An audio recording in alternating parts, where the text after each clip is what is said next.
2021 New Zealand Nationals went down last weekend, man, and it was a lot of fun to watch. I wanted to give you just my thoughts of the whole event overall, and in the gameplay, I wanted to, dissect the whole finals match between Nick Holdings and Matt Rogers, and I just want to say overall, everyone I watched was really high level skill cap man. Like I watched the games, and it was very impressive these players and how they did things, and of course, I'm not much of a competitive player, but I've been looking at the cards for a very long time. I've been playing the game competitively a lot, so I think it's good for me to analyze it, and not only am I analyzing it to just view what went down, but I also want to get better myself. And I think to do that, it's good to analyze other people's games. And I'm no my means a master at all, just my thoughts and opinions on this. And I just want to say, hey, big congrats to Nick Holdings. It's it's so awesome that you're the new champion of Flesh and Blood in New Zealand. I can't imagine that feeling, and especially winning it out against Matt Rogers, who tends to never lose. It's a huge feat, man. And Matt's a great sport too, man. I met Matt Rogers here in the U.S. In the Orlando Nationals event. So just two excellent players of the game. And I remember watching a stream as well for the 1 year anniversary of Flesh and Blood. And Nick Holdings used to be a Kano player. He probably still is. But he played Kano and Blitz. And he was the fastest Kano player I've ever seen. Like when it was his turn, he would just instantly know what to do with Kano. And he was like twice as fast than his opponents on making decisions. And he was playing Kano, man, which is crazy. You have to have some big brain to know what you're doing with your Kano game. So, it's really, I'm not too surprised seeing him pull it out in the New Zealand Championship. Now, I want to go over the final game, right, between Matt and Nick. Now, before I get into the gameplay, we have Prism versus Oldham. It's Prism versus Guardian, right? And this whole matchup is heavily favored in Prism's camp. I've played a lot of Bravo v Prism, and it's a very similar gameplay. And when you're the Bravo player or when you're Oldham player going up against Prism, you really have two things that you're trying to juggle at the same time. One is the auras that Prism puts down, like the card auras. And then the second is the spectral shield tokens. You're basically playing a big ass game of whack-a-mole, and you have your hammer, and you have to whack all those auras as they come down. Also, when you see the shield tokens, you have to delete them as best as you can with either a pummel or a big dominated attack. It's a lot easier said than done, but that's what the whole game plan is when you're playing Guardian. It's really a fatigue matchup. You really don't care about, life totals or anything. Basically, you're just trying to whack the crap out of all those auras, get them out of play, get all the spectral shield tokens out of play, and then after that, Prism is literally left with a bunch of blue cards and yellow ones that don't really do anything in her deck, and then you can just steamroll her at the end. That's how I've beaten Prism in the past. It's a lot easier said than done, and at the end of the day, there's a lot of RNG aspects to where if Prism gets a turn where she can double Tome of Divinity 2 times in a row, and can put 2 auras on the field, it's really hard to come back from that. It puts so much momentum on the Prism player to have two tomes, because you can't kill 2 in one turn unless you have some like time snap potion or some extra action point. So it makes it very difficult. Also, another thing that Prism can do is if you have a really early library turn, that can really shift it. And if you're able to use that library to gain momentum, that can be really tough. And then the last thing is the Genesis. Genesis is probably the biggest aura that she's got, and you really got to kill that thing as soon as you see it. And, overall, as a Prism player, you're really trying to focus on getting a whole setup turn where you can put multiple auras down at once. And not after you built up a stack of spectral shield tokens and auras, you need to preserve them. So your whole goal is to block with 3 cards in your hand, and then the last card is a yellow card. You pitch, create a shield token from a soul, and then attack with your 7 auras, and you just Kadachi times 7, and just whittle them down. So really, as a Prism player, you use your health pool as a big resource. And you'll notice if you watch that gameplay multiple times, that's what happens. Is Nick just waits for a big attack from Matt. Matt attacks him, and he just takes it all. He takes the whole big damage. He doesn't care. And then right after that attack, he's playing tomes. He's playing different auras. He's playing his Genesis with the other thing. He's just doing all his stuff and building a board state, and then just whacking the heck out of Matt, and then preserving his auras and spectral shield tokens. And overall, that's usually trumps the Guardians, whole strategy there. So going play by play through the whole game, right? I think Matt did really well in the beginning, and he killed all the auras when they were coming out. He was just playing a very consistent game, trying to keep his life total up, which is what you're supposed to do, because Prism's going to whittle you down in health. You and Guardian can outlast Prism, so you really just have to keep your health pool up and just monitor the shield tokens and the real what is it, auras that are coming out, and he's doing great. One thing to note is earlier on in the game, around the 7-minute mark, Nick pulled out a double tome turn.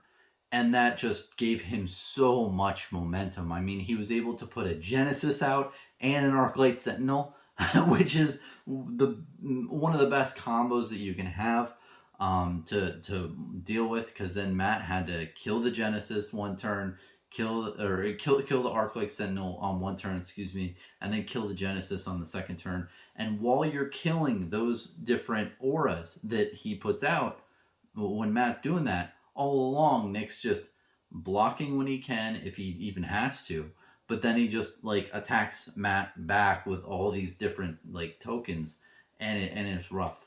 But Matt was doing good. He killed all. I think there was 3 different auras on the field at one time. I was like, oh man, this is not looking good for Matt, and he was able to whack them all down. I was very impressed by that. And as the course of the game went over or longer, it seemed like he was doing good. He was taking damage, but he was getting rid of the high value cards for Prism. And that's all you care about. It doesn't matter if the health total is 10 to 40. It doesn't matter. Health does not matter. All that matters is that you get rid of every card in Prism's deck that is either auras or creates spectral shield tokens. After you do that, it's pretty big win for you. But he was whittling down the deck. As the game progressed, there's one fatal mistake that I think, and he was probably trying to race Prism at the end, trying to put him on edge, thinking that Nick had a bad hand, close to the, I think, 25-minute mark. And there was a aura on the field that he didn't kill. He put a Rouse the Ancients attacking, and it did 7 damage. Nick just took it. And then Matt went in with the other card. It escapes me now, but it's the one, the Enlightened Strike, and he attacked Nick directly instead of attacking the aura. And I believe it was a aura of retribution. And then Nick just took the damage again, and they were aligned at 15 all, 15 health to 15 health. But then Nick just put down another merciful retribution, and he had 2 on the field.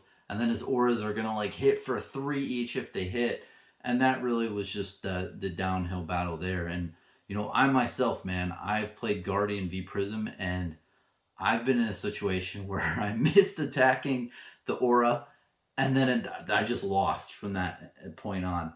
And that's the real hard thing about the Guardian v Prism matchup. If you miss one aura on one turn, it can really seal your fate for the rest of the game. But overall, I mean, I'm just a normal guy in a normal room.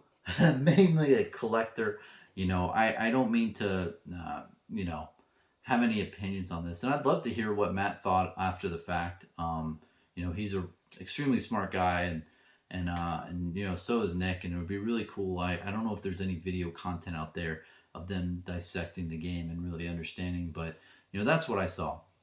And overall, very great players, and I've played the Prism matchup a lot, and it's tough. Like I said, if the Prism player gets a double tome turn, they've got a lot of shit.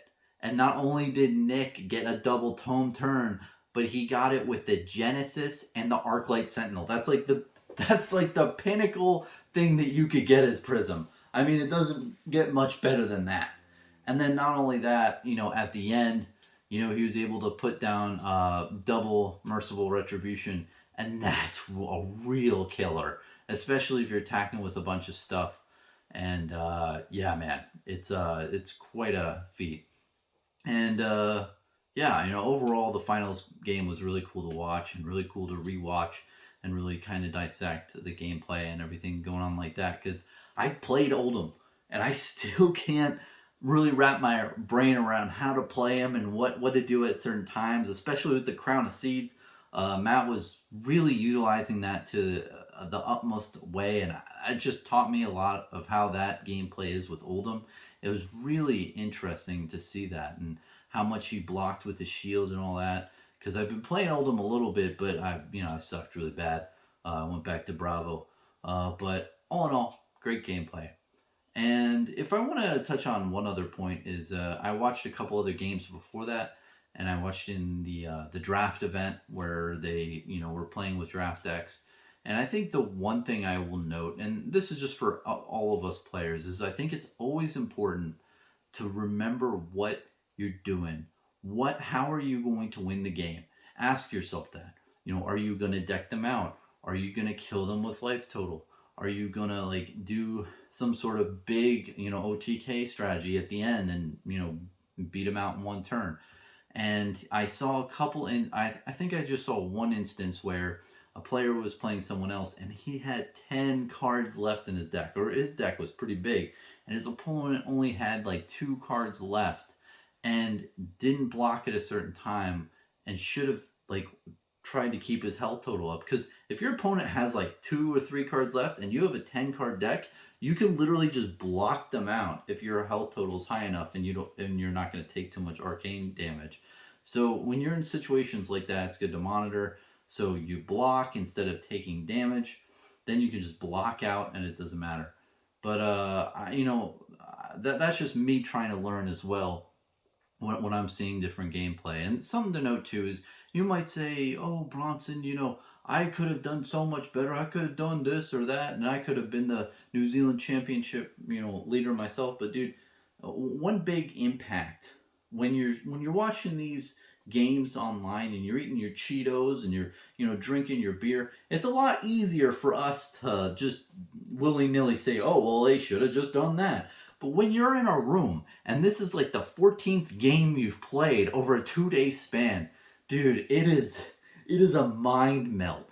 Like, just playing that many games of Flesh and Blood back to back to back, there's this sense where at the end of the whole competition, for me especially, I just like, oh man, my brain is fried. I don't want to play Flesh and Blood for a couple weeks. This is too much. There's a very big mental aspect to this game, and I'm gonna tell you, man, it wears on you. And maybe I'm not that great of a player. I'll take that with, if you want to say that. But overall, there's a huge mental component to this game. And when you've played 14 games or 10 games, you're going to be making mistakes. You're going to make, seeing things differently. You're just going to not be thinking, clearly as you were in the first couple games of, that week's couple day span. So that's always something good to know. But overall, I mean, the events look great in the New Zealand Nationals. I'm really happy that they were able to host the events and get a champion out there. And, I really just enjoyed seeing really high level competition for Flesh and Blood. It was really good to see. So, it's my thoughts, man. Have a good one.